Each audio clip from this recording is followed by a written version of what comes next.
Hi everyone, I'm back. I'm coming to you on, I'm recording this on Friday, but it probably won't get uploaded until tomorrow because my internet connection is really, really slow. So not coming to you on a Sunday this time. But before I start on this review video, I just want to give a shout out to my sister Laura, who's been in, various videos of mine since I started this channel. And it's her birthday today, so happy birthday, Laura! Yay! And it's quite fitting that I'm doing this today actually, because I am reviewing a book that she really likes and recommended me to read. But because of the book challenge, I couldn't read it, but I bought it. So I picked it out the jar for this week. I started it on Monday, so it's only taken about 5 days for me to read, which I have to say it was probably quite slow because I got through chunks of this very, big, massive chunks when I was reading, but because of a busy week, it's taken 5 days.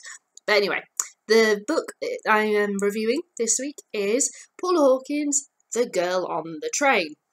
Now, this has been an absolutely phenomenal hit. Absolutely phenomenal. I get why. Definitely get why. In case you don't know what this is about, this follows the main character of this is a woman called Rachel. She is an alcoholic who rides the train every day and is completely obsessed with a woman who she sees outside of the window of a train every day, both on the way to work and on the way home. And she imagines that this woman's called Jess and she's got this perfect relationship with her husband. And as time goes on, there's something, it comes out that she has disappeared, and it's all about her obsessing over this woman.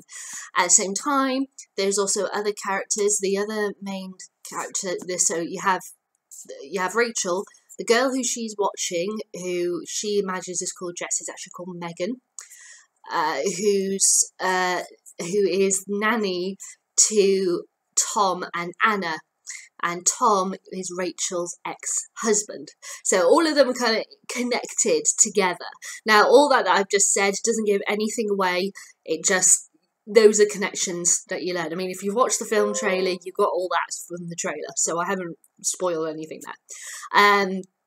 But yes, it's all about these connections and everything. And Rachel saw something from the train the day before Megan goes missing, and she doesn't know what it means or anything, and it's all about her trying to figure out exactly what happened in the sequence of events. But because she's drunk at times, she's an alcoholic, she doesn't quite remember what's happened, what's going on, so she's trying to put the pieces together. Now, what did I think of this? I really liked it. I have to say, it was a really enjoyable read. I was quite surprised by something about it, and that was how simply written it is. And I got through, as I said, I got through big chunks of this book each time I sat down to read, but I didn't get to read all that much this week, but I've managed to finish it over 5 days. But yeah, I have to say, yeah, very simply written, so I can understand the mass appeal, so that anybody could pick it up and she'll be fine with it. Now, being simple is not a criticism. I'm not saying it has to be because it's a thriller and it has all these interweaving and all these connections and flipping back and forth and that lot. It has to be really complex the way that it's been written. That's not the case. If you can write a book where you have got that kind of situation and all of these intertwining things and jumping back and forward in time and all that lot, and you write it like Paula Hawkins has written this in such an easy and simple manner, that takes skill. That takes real skill, and I can only applaud Paula Hawkins for having done that. So anybody can pick this up and not feel overwhelmed by it. Those like me who read a lot don't feel disappointed, as it were, that it's because of the pace of it and all that lot. You don't get that at all. It is just it goes really quite rapidly through the paces of the different parts of the story. I have to say, it was a bit weird reading it. Now, for me, the reason why I say that is because when it came out and it really started taking off, people automatically assumed that because I love to read, I had read it and then talked to me about it and told me how it ended. So I already knew the ending of the book. I'm not going to say any of that, any of what happens in the course of the book here and everything, because obviously if you haven't read it and you want to, I don't want to spoil it for you. But yeah, I already knew it, and then I went to see the film. Now my sister read it, I think 2 or 3 months or so, or maybe a bit longer than that, before the film came out, and said, you've got to read this, but because of the book challenge, as I said, I wasn't able to. And I saw the film, and I really liked the film. I had loads of questions for my sister, and she kind of explained the answers and everything to me. And I was like, oh, okay, right. And it made a lot more sense. And now that I have read the book myself, and I rewatched the film, which I'll talk about in a minute, just now, I've come home, I've watched it, and now I'm doing this video. I feel that the book's stronger. I feel that the book has got more depth to it. There's something about the way that it's been put together, and the locations are so clever, like the train, and a train, right? It's so, especially, right, Rachel always gets the train in the morning at 8:04 to go into London. And that's a train, regardless of where you are, but especially here in the UK, if you're hitting the train station, getting a train at 8 o'clock, you can expect there to be, every seat is filled. All of the walkways are completely full. All of the areas where the doors are crammed with people. You can't breathe in them. It is absolutely claustrophobic as hell. So when you've got her on these trains, and she's saying how she's drinking, but she's wondering, she's paranoid if everybody's watching her, if they can see that what she's drinking, if in what's actually in her coffee cup and stuff like this. You really feel her paranoia. You really get into Rachel's head, because I got that claustrophobic feeling having been on trains that crazy busy and such.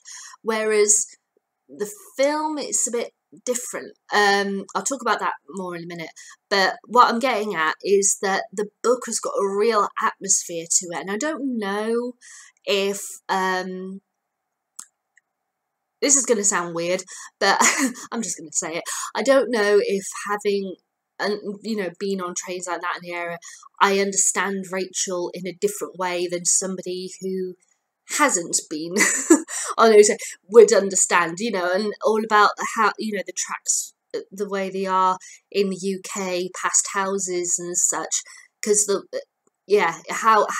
what it's like passing gardens and such, that back onto railway tracks, and understanding Rachel's curiosity into the lives of people, and that I found that so compelling and so interesting, and I got it. I just got it, but I don't know, as I said, if the other people won't get it in the same manner. That sounds really weird, I know, but I've said it now. But right, going on to the film, Emily Blunt played Rachel. Now, with the film, kind of linked to what I just said, they made some changes in this. Some of them I didn't mind. Some of them I was a bit like, oh, okay. And one of them, now that I've rewatched it after reading the book, I don't understand why they did it. And that was to change the location from London to New York. Now, and every time I saw a sequence on the train, she is sat there, and these seats that are big and luxury, then certainly not like that in the UK, unless you're in first class. Big and luxury, and there's hardly anyone around, apart from one sequence where it's busier and she's drunk, and she's knocking people in the aisles, going, "Move, get out of my way, get out of my way," because she was really angry and wants to get off the train. But that's the only time, and I felt like I still like this film. I also wouldn't have bought it on DVD, but I don't like you've lost that claustrophobic nature of it. I can't understand Rachel in the same way.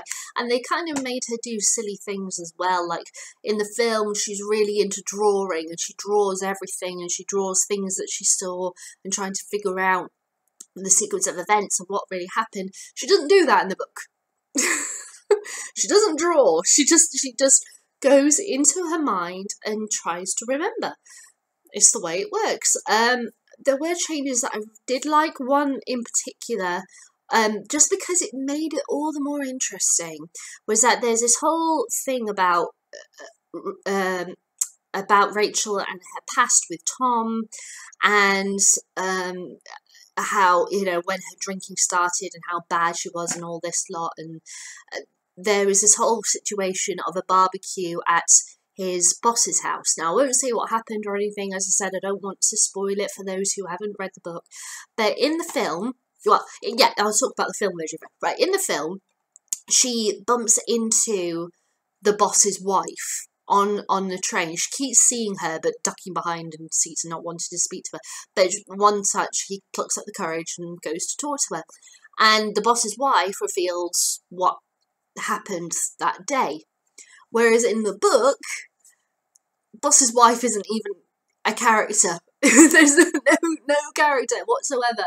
And Rachel remembers. Yeah, there's a sequence in the film which I quite liked because it was very interesting, where Rachel goes to an Alcoholics Anonymous class.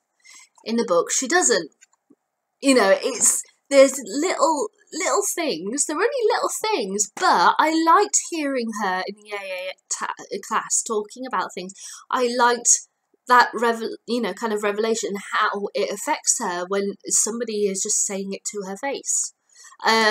There's all of these little things, but overall I still thoroughly enjoy this. I still, really liked it. I'm glad I got it on DVD so I can watch it over and over again. But at the moment, because I've watched it so close to finishing the book, I am a bit like about it. But still, I really enjoyed it. I have to say, going back to the book, I really find the way in which Paula has developed these characters, and she's written it so it's from the first person perspective, but it flips back and forth between Rachel, Megan, and Anna. And Megan's sequences, as well as a couple of bits and bobs from Rachel and Anna, but that's... Oh, no, not really. Well, Rachel and Anna, it's just in that current moment they say, I remember when, da-da-da-da, so you do have some past stuff, whereas Megan's stuff is actually full from, I think it was, it was from like the July 2012, and everything takes place in 2013, around August 2013. So it's about a year in the past Megan's stuff covers.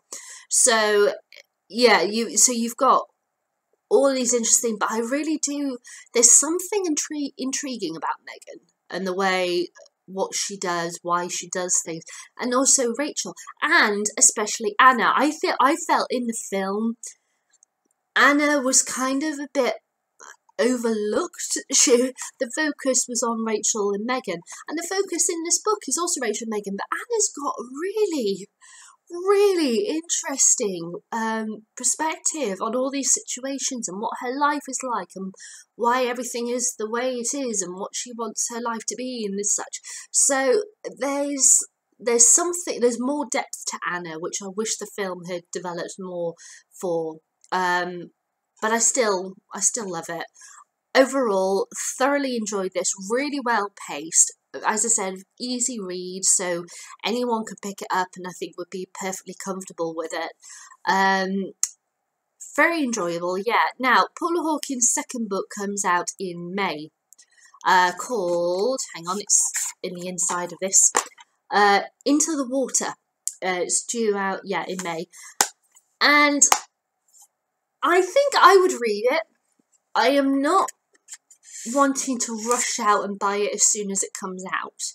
Even though I enjoyed her writing, I think I'm happy to just get her next book at a later date. Maybe because I've read this one, so I want to read other works and such, and perhaps get it later. And if I enjoy it, then go back to The Girl on the Train and such and read them. But but I'm not wanting to read her books right away. But I am intrigued to read further. Yeah, she's a very interesting writer, is Paula. I have to say. I wonder what she's going to come up with next. But yeah, that's all I can think of to say at the moment. I would want to speak about other things, but then that would be giving quite a bit away of this. So overall, all the characters I found were really interesting. The story itself was really great. My favourite character was Rachel throughout it. I thought she was brilliant. Emily Blunt, if you're not interested in reading the book or can't get the book, I'd say get the film. Emily Blunt did an absolutely fantastic job playing Rachel. And yeah, it was good 5-day read. So yeah, I'm going to stop there, and I will let you guys go then, and I'll do my other video as usual to announce what I will be reading next, which will be a non-fiction. And yeah, so I'm going to start uploading this tonight, but it probably won't appear on your feeds or something until tomorrow morning or whatever, because my internet connection is really bad. It takes hours to upload things. But anyway, I'll see you guys later. But if you've read this book, I'd love to know what you thought. You can leave me a comment in the comments box below, or you can give me a thumbs up or a thumbs down, entirely up to you. I'll let you decide. And I will see you guys in a bit. Alright then guys, bye!